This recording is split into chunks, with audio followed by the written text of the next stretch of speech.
one differentiating between the idea of VBS, a black bank idea, and VBS as an organization. VBS as an organization cannot continue to function.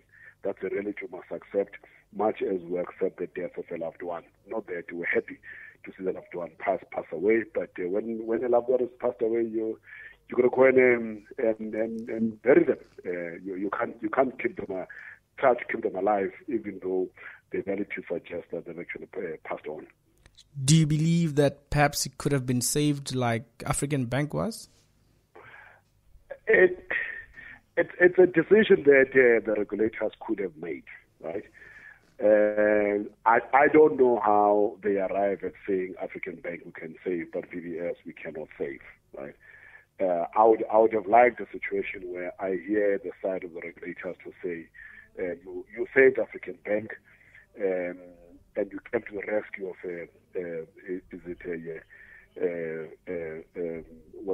Sampo Bank, and you didn't come to the rescue of a VBS when there was a smaller ticket, right? But the regulator needs to be debated on that, so that we understand where they come from. I think so far we're unhappy, naturally unhappy, but we don't have the facts. We don't have the questions answered in as far as the decision taken by the regulator. If you think about it, African Bank's crime was reckless lending, whereas VBS crime was actual corruption. It was used as a vehicle for corruption. I mean, we're in a world where we're currently fighting cybercrime, we're currently fighting money laundering. Yeah. And there comes the bank, which is a legitimate institution, but money taken unlawfully is used through this legitimate institution to benefit people unlawfully. Would we say it's then still the same as an African Bank situation? It almost, for me, it does not matter what the reasons are that the institution is actually facing troubles, right? Because you're going to have to look at the contributions of VBS in the communities where it was operating. You got to look at the benefits to a number of black businesses that operate in Limpopo that have benefited from funding from VBS. We knew that they were funding small businesses, they were funding people that had tenders who needed the cash flow in order to be able to supply the state and release the cash. We knew that they were providing bonds to people in areas that banks were not providing the bonds to because they were in a traditional holdings, right? And that kind of a contribution to a community gave VBS a special standing, right? The fact that VBS was destroyed through theft and African Bank through reckless lending, it doesn't make a difference because the impact is the same. That they were actually losing institutions, and the regulator could have considered some of the strategic importance of VBS to rural communities, in particular the Bobo, where it has really operated for many years. And look, I understand you. I understand completely the idea of a black-owned bank. But does the closing of VBS mean that no other black person can establish a similar institution in a similar area? Not necessarily, right? But it actually means that we're working backwards, right? Because VBS from a market share point of view, I don't think it even occupied less than 0.1% of the market share in the banking sector, right? So we've gone backwards. We've gone back from having VBS in the market to not having VBS in the market. It was only black bank, right? And that somehow should have accounted, especially considering the fact that VBS was the last homeland bank that died in the new dispensation. You've had a number of banks like the Big Bank, which was established in the homeland. You had the old African Bank, which was owned by the likes of Semutsu and people involved in the taxi industry, also collapsed, right? But all of these things mean that there's an urgent intervention to ensure that we have a black bank. And if you have to look at the banking landscape in South Africa, right? You have Afrikaner banks like FNB, started and owned by Afrikaners. You have the English banks like Standard Bank. You have a Jewish bank like Investec and Bidvest Bank. You have the Greek bank like the Greenrod, right? That all communities that are actually in control of the economy of South Africa have one thing in common, right? That they own a bank, because having a bank gives you the critical mass, in fact, to be able to mobilize the funding for the projects of the members of the community who want to trade in business. Mm. So you have one unique thing, that the black business struggles with access to funding, right? And these black people who actually don't have a bank that can be biased towards them. And I understand. I understand that VBS as an institution, whatever happened to it had to happen. But I also understand the beacon of hope that VBS, image-wise, represented.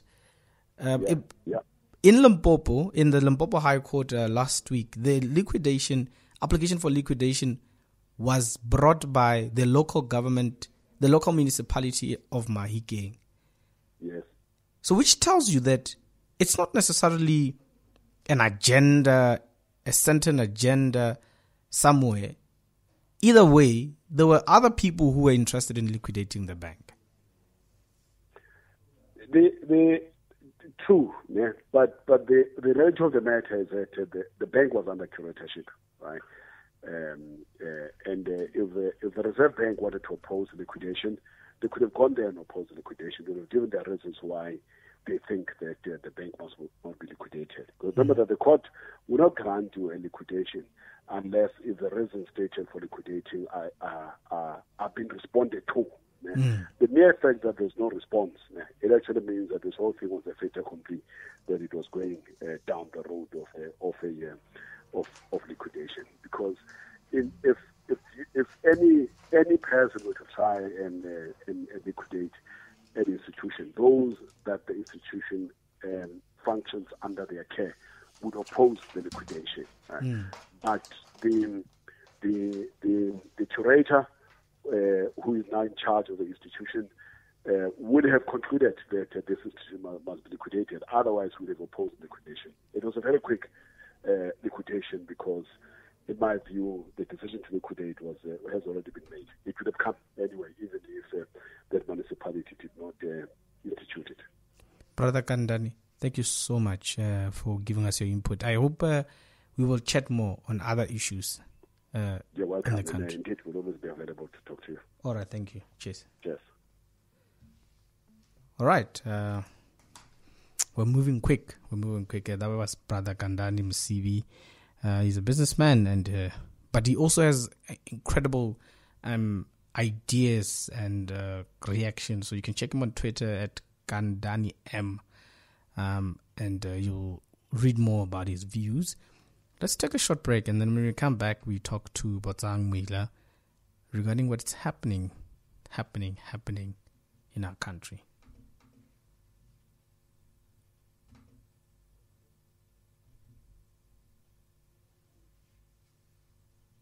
I'll sell.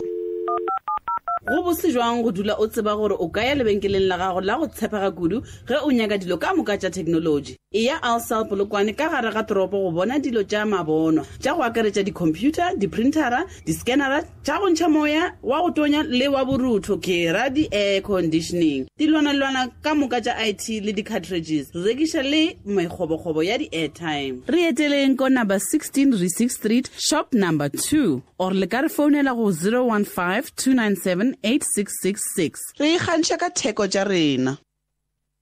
City Hawkers, your one-stop shop for office and back-to-school stationery. We stock all the major brands like Stapler, Pritt and Typek. We also have the largest range of school bags, backpacks and luggage cases. City Hawkers, your one-stop shopping destination.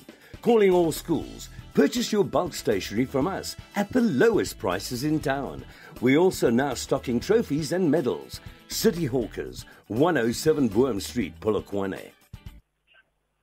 One Nation FM on 88.9. All right. You're listening to The Robust View. Time is just 8 minutes after 6 o'clock in the evening. All right, let's move to the state capture report. And recently it has taken a dramatic turn. When we planned for this segment of the show, whatever happened yesterday, we were not even thinking about it. So we will try and talk more about what happened. But most of now segment really is mostly based on what happened last night. But let's first talk about Barbara Hawkins' testimony. You know, what she dished and what people thought that those were files. Those what they thought she was banning the ANC at every corner. You know, they thought that she was literally doing what Jacob Zuma told everyone when he said, you want the state capture report, you're going to regret it. And people saw that yesterday with Barbara Hawkins' testimony. Then come Jimmy Manyi. He then, because of his testimony, we've got this debate of evidence versus rumors.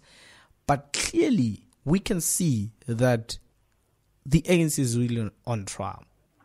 But you know what? To chat more on this particular issue and matter, we're joined on the line by our brother, Mr. Botsang Muilwa. Tabela. Tabela, Isaac, and good evening to your listeners. Right. Let's just get into the situations, what's happening. What is your reaction on the testimonies before Jimmy Manyi came to the podium? Well, you know, I had wished you had asked me about the current, because I'm smiling all the way. My prediction exactly since the public protector's report was that South Africans must watch carefully. That the ANC is going to put itself on trial with a commission. And it will be the ANC on trial and the ANC judging the ANC. And they blindly did that because of internal factions and squabbles. Let alone to rule out that the white monopoly capital is managing what we termed the hardliners within the ANC. Yeah. And the only way to destroy them was to use those who are seen to be moderate people. Though, you know, they took advantage of the factions within their organization and they called for a state capture commission. And it is working to the advantage of the white capital. But looking at all the testimonies that were presented, even by the so-called champions of state capture, Vicky Mento and Fedisi Jonas, even those are the people who were in the forefront of South Africa and the state capture. None of them until yesterday has ever provided, one, a broad-based evidence that actually demonstrated that almost everybody within the leadership of the African National Congress is tainted or affected or involved in the state capture or corruption.